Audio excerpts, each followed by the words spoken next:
Abortion rights are under attack around the world, and here in Scotland, women are being harassed when trying to access abortion clinics safely.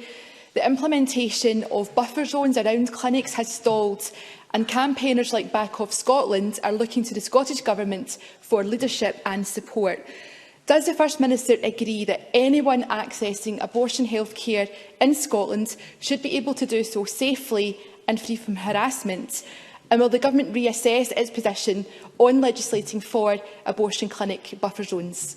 First Minister. Yes, I agree wholeheartedly. I am a very strong believer in a woman's right to choose on the issue of abortion, and if it's possible, I'm an even stronger advocate, as I think everybody should be, regardless of different views on abortion, that any woman having an abortion should be able to do so without any fear or reality of abuse or harassment. I do believe there is work to be done to make sure that that is the case, and I think my party's manifesto, as other manifestos did, had things to say on this in the election, and we will be considering steps that we can take to make sure that that is a right that women can exercise in reality.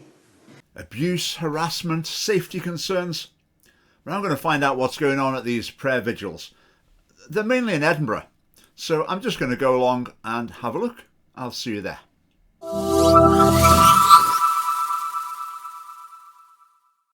Well, that's me here, virtually at the abortion clinic, so I'll just go a bit closer and have a look, and let's see what's happening.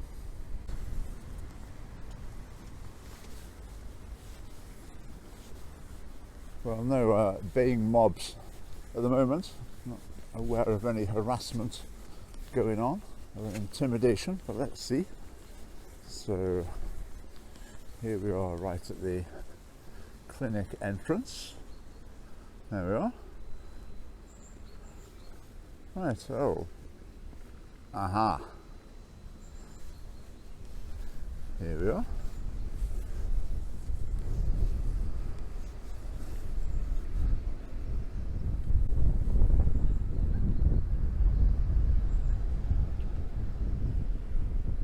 Here's another media report about these vigils. So I found out I was pregnant in my first year of university here in Glasgow, and pretty much straight away knew what I wanted to do. I knew what was the right decision for me, and I'd always been, very pro-choice and made the right decision for myself at that time. And when I went to seek services at Queen Elizabeth Hospital, there were about 15 to 20 protesters stood outside with big placards with information sheets that they were handing out to. I think it was a weird one because I was so, strong in my choice, and I knew what I was doing. And I knew what I wanted, but at the same time, for them to be there, it genuinely infuriated me, and they'd absolutely hate it, but it's what has now meant that I've spent the last 3 years doing pro-choice campaigning. So yeah, it was, for me, it worked out, and it was fine, but it was very scary at the time, and they were really intimidating. Infuriating, scary, intimidating. Did you see that? Let's just clarify what's going on here. Well, firstly, these vigils are organised by an organisation called 40 Days for Life. It's a Christian pro-life organisation. And in Scotland at the moment, the vigils they're holding are, I think, almost exclusively in Edinburgh. It so happens that my wife has been organising them. Now, what do they do at these vigils? Well, the people gather, a handful of people. They pray. They offer help to anyone who wants to come and speak to them. Particularly, the hope is that some women might come along, maybe having doubts about an abortion. They might reconsider, speak to the people there who could offer them help and help them lead them down a different road. Another reason to be there is maybe to challenge the staff working at the clinic, and also passers-by as well will also be made aware of the pro-life message. The media has taken quite an interest as well, so it puts the pro-life message more broadly in society as well. Now, the people involved in these vigils, they don't approach anyone. They don't give out leaflets or anything unless someone approaches them and starts a conversation. They have placards so people know who they are and to communicate their message as well. What the message on the placards, I would say, are very gentle. Things like pray for an end to abortion, choose life. Some of the women, if it's appropriate, have one that says, ask me about my abortion. Love begins in the womb. Now, the approach they're taking here is not political. It's a Scottish family party. For us, abortion is a political issue. we'd like to change the law. We'd also like to change the culture, attitudes in society as well. But as a political party, the law is our particular focus. Whereas the 40 Days for Life campaign is not focused on that at all. It's more a personal approach towards challenging people, discussing with people, offering to help people in that context. Right, so that's what's going on. Right, what's the response to it? Well, the people are standing there praying. They come across a little bit of anger, hostility. Some people are a bit obnoxious towards them, a bit provocative, a bit loud. I mean, some pupils from the local school sort of talk to them, but generally they're sort of a bit aggressive and arrogant. Initially, sometimes they come round to talking quite pleasantly later on. I mean, nothing serious. I mean, they're not getting like attacked or anything, but that's the general situation there. Now, also on the scene, we have some campaigners who are basically pro-abortion campaigners, and they've basically driven a lot of the media attention that's been given. I mean, here's some quotes from a report from a campaigner stroke reporter. Anti-abortion protesters were seen outside Chalmers Sexual Health Clinic this morning holding signs that said, "Pray to end abortion." At around 10:45 this morning, Hannah, a pro-choice campaigner, saw 3 members of the 40 Days for Life campaign arrive directly opposite the main entrance to Chalmers. Yeah, so they stand on the other side of the road from the abortion clinic. Hannah tried to phone the police after Chalmers clinic employees said they were unable to intervene, but she was told the police could not do anything as there are no laws or bylaws stopping them. So Hannah saw that there was 2 or 3 people with placards, and her initial thought was, right, I'm going to phone the police and get them moved on, because this is not a free country. You can't stand there with a placard making your point in that place. She then said, during this phone call, Hannah claims that the anti-abortion protesters laughed at her because they knew the police could not act. That's just a lie. Downright lie. Downright lie. Their presence made Hannah anxious, and she claims they repeatedly tried to approach her despite telling them to keep their distance. Presence made her anxious. Well, she would just go home then if she wanted to. I mean, she's chosen to go there to confront these people involved in the vigil. Repeatedly tried to approach her? No. I mean, she was being a bit, forward, a bit loud, provocative, shall we say. I think at one point someone did go over to speak to her because she was interacting with the group already. I mean, it's just a lot of nonsense. They're trying to make something out of nothing. Anyway, but there is an organisation, I think it's based in Edinburgh, called Back Off. And they argue for these so-called buffer zones around abortion clinics, whereby within a certain radius, any sort of pro-life activity, vigils or whatever, would be banned. And as part of their campaign, basically they make things up about the vigils. They're forever referring to surveys that show that women feel uncomfortable and threatened and intimidated, and this, that and the other. But the evidence they put forward, it doesn't stand scrutiny. I mean, there was one case where they came forward with some evidence and said between this date and this date, this is the number of women who said they felt intimidated by the protesters outside the clinic. But the dates they'd chosen were dates when there weren't even any protesters there. So that's the sort of thing they do. But what's basically behind it all is an unwillingness to accept that other people can express their opinions. They just can't stand being challenged. They can't stand to encounter the pro-life message. Now, in that little video clip I showed from the TV there, the woman telling a story, I mean, she said she was infuriated by the people involved in the vigil. Now, infuriated is not a great line to use, is it really? Okay, you're infuriated, so what? We don't really care about that. She needs to go and get more training. If she had more training, she'd get the key words better. The key words are to claim to be intimidated, abused, harassed, unsafe. They're the magic button words that get you what you want. We live in a subjective society. If you can present yourself as the victim of something, then, well, that opens the door for people to listen to you. So the theory goes, as long as you're the right sort of victim, obviously. And that's what they're doing. They're trying to present themselves as and create other victims, really out of thin air.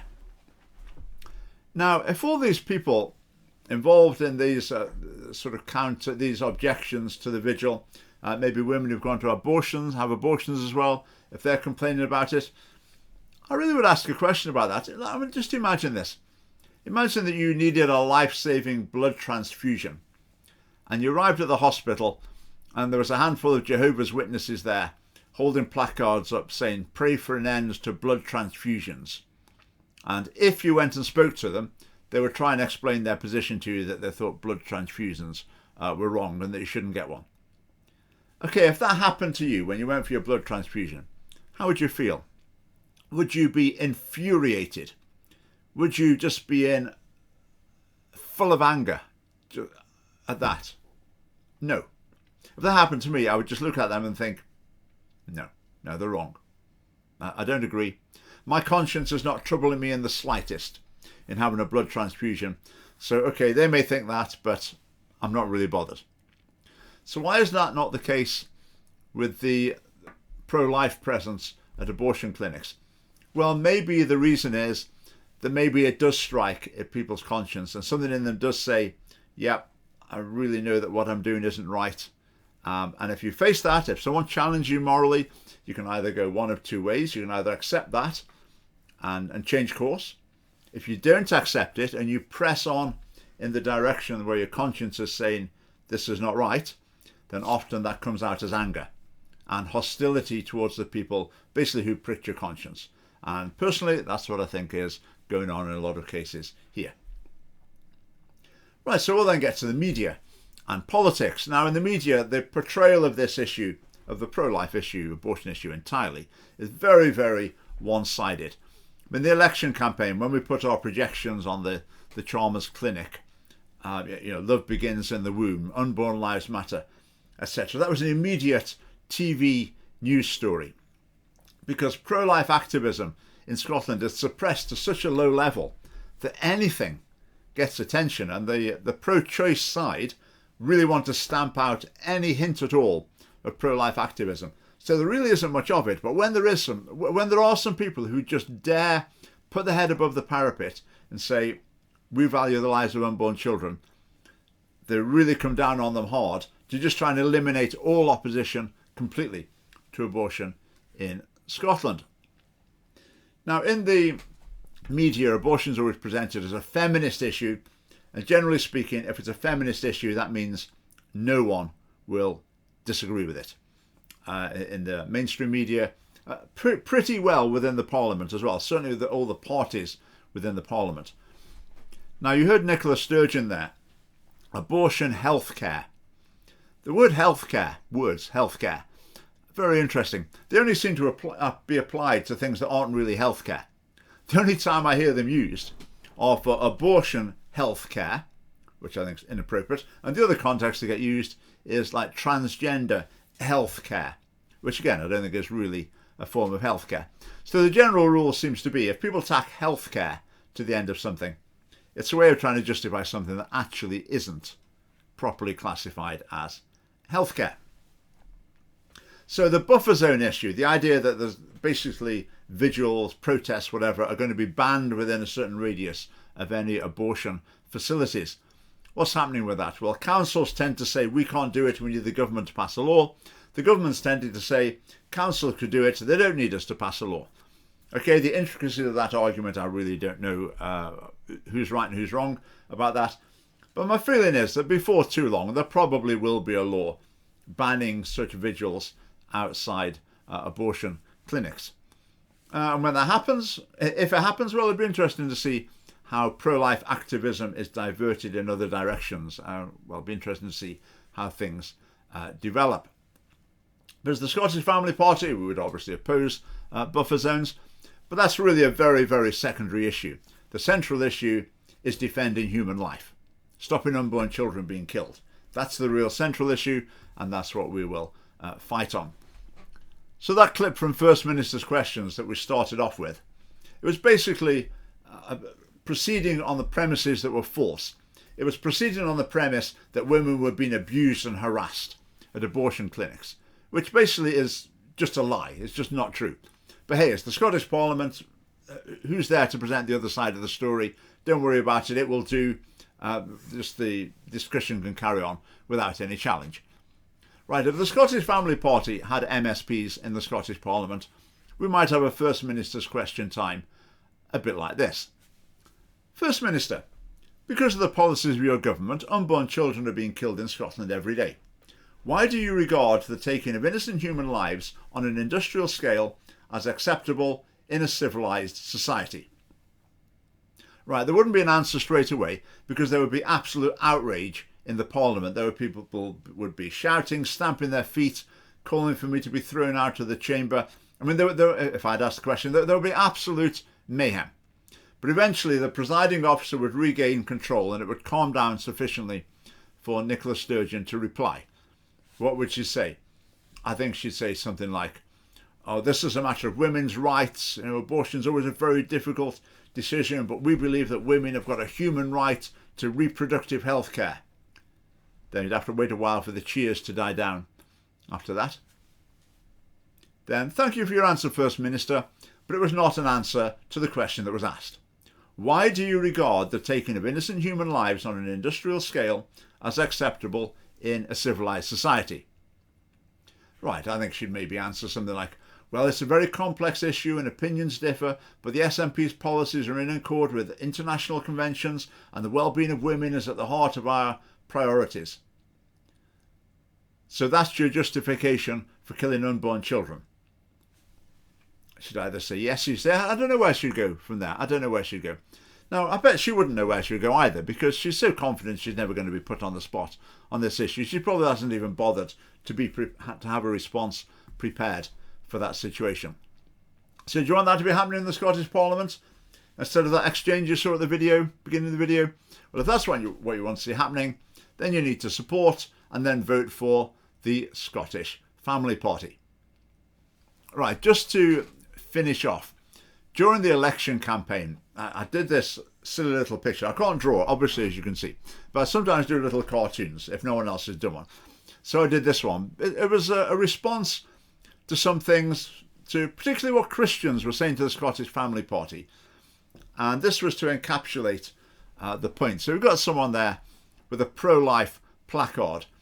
And the quotations are the sort of things that some Christians, unfortunately, sadly, tend to say to people who defend the lives of unborn children. Stop being so negative. I mean, words friendly. It's too controversial. Just be nice instead. Because obviously nice people wouldn't try and defend the lives of unborn children. Nice people would do something else. Christians should be for things, not against things. As though human life, being for human life is somehow being negative. Now, those sort of points, I've heard them so often during the life of the Scottish Family Party that in order to respond to them, I've actually written a little book called Christians in Politics. This little book answers these points in particular and lots of others as well. And this book is going to be launched at our party conference on the 13th of November in Dunfermline. So I would urge you to get your tickets to our conference. And if you want a free copy of that book, they will be available, complimentary copy for you, included in your ticket price. So we'd love to see you at our conference.